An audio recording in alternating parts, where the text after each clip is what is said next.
Do you like to cook? Well, if you like to cook, then you know that one of the most, if not the most important spice or herb that you need to put, it's not an herb, it's spice, that you need to put in your food is salt. Right? You don't cook with salt, it's no good.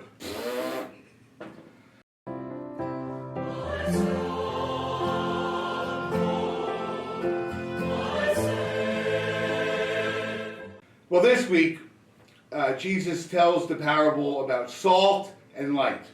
That salt, if it loses its taste, what good is it than to be thrown out and trampled underfoot? And I thought about that for a moment. I thought, how does salt lose its taste? Well, it never gets used.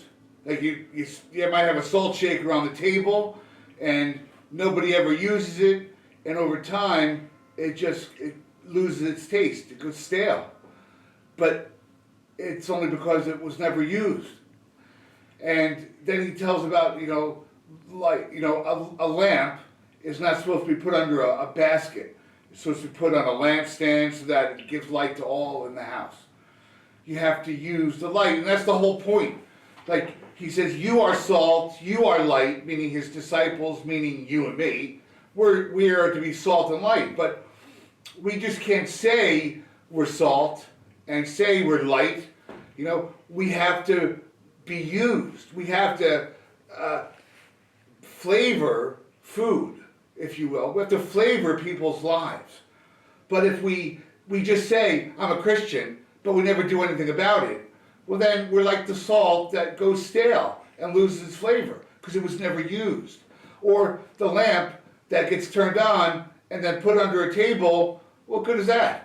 If it never gets turned on, what good is the flashlight?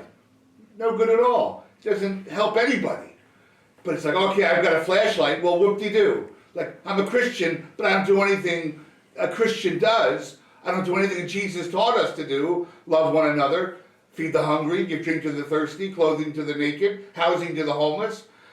Jesus taught us what to do. But if we never do that, then we are salt that has no flavor, and we are flashlights that never get turned on.